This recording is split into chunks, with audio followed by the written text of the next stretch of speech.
Hello and welcome back.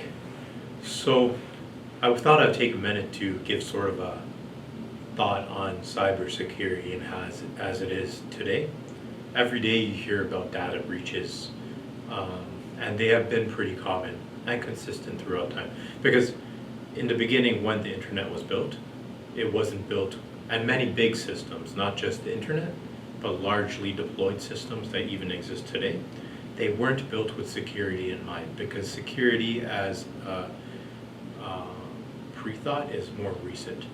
And building out infrastructures with security in mind tends to take exponentially longer because there's more things to compensate for, predominantly because when people aren't taught security in most programs in school. So I've seen a lot of web development even today being put on the cloud that isn't secure. They just totally ignored it. But that seemed to have come from higher up in many cases. But just so you're aware. So I thought I would discuss some security breaches you wouldn't have believed existed in the past. In the past, by modifying analog cell phones, when cell phones first came out, you could get unlimited free cell phone access. This existed with all cell phone companies. I had a Russian friend in university. I'm an old guy, right?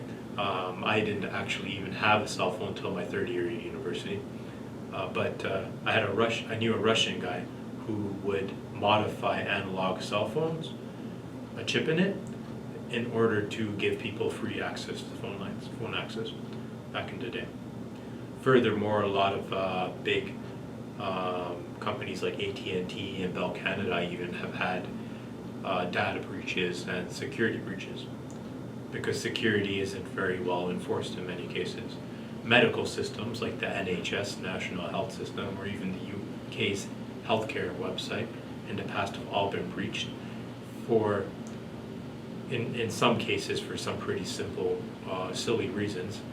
One example is a medical student was using the website and they found out by changing the user ID and the URL, they could actually gain access to someone else's account. That's just a poorly built website. But it happens because a lot of people in the past, there was a lack of standardization in the past of website building practices, and consequently a lot of them were faulty. Even school websites, you might have heard of that student that would hack into their school grading system and change their grades. That's a pretty popular concept. I think that happened in that movie that came out in 1995 starring Angelina Jolie, Hackers. Banking systems, Bank of America, TD Financial, they've all been hacked. The visa system was built kind of faulty in the beginning. I remember taxi drivers saying that a lot of scammers would utilize the transaction confirmation delay in order to use faulty visa numbers, and then they would have their ride, and then after the ride was complete, the taxi drivers would wait for the confirmation to come in because there was a delay, and then it would be invalid visa, so they wouldn't get paid. Corporation hacks, even software, big software companies have had platforms that have had data breaches, like AOL, Yahoo. These are big companies that have lost money. Target even. In the early 1980s, or the late 1980s, Kevin Mitnick, possibly the world's most famous hacker, hacked over 40 of the largest corporations in the world. And this was one man, utilizing faulty internet infrastructure, I believe. Insurance companies, Blue Cross has been complaining about a security hack. But I'd say in some cases, a lot of these corporation security issues come from poor management or a lack of informed management. Let's put it that way. The Coca-Cola machines, when they first came out, I remember they came out with a new type of Coca-Cola machine that used a conveyor belt in order to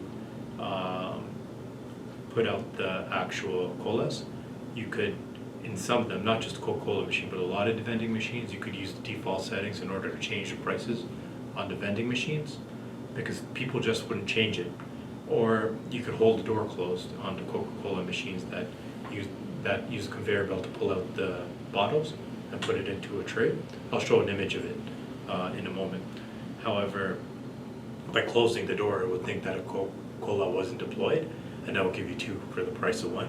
Power stations utilize a backbone called a SCADA network. It's like a program to monitor everything. That's very insecure. I remember watching a YouTube video in which they were saying how easily it was to breach the power system even today.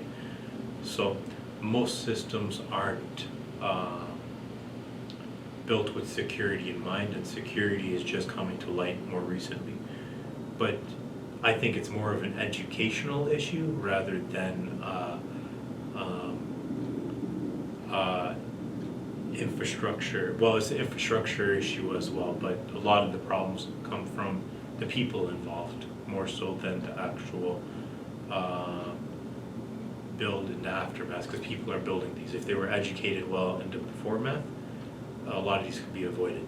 So let's look at a few resources you could look at in order to expand your knowledge beyond this course. I'll be showing you the basics, but I think that since the security industry is constantly changing, it's important to have access to newer resources and keep on learning, because it's a vast amount of information and different ways to access systems these days, and there are a lot of subsections to security, because it's impossible to know everything these days, right? So yeah, let's take a look at a couple of websites.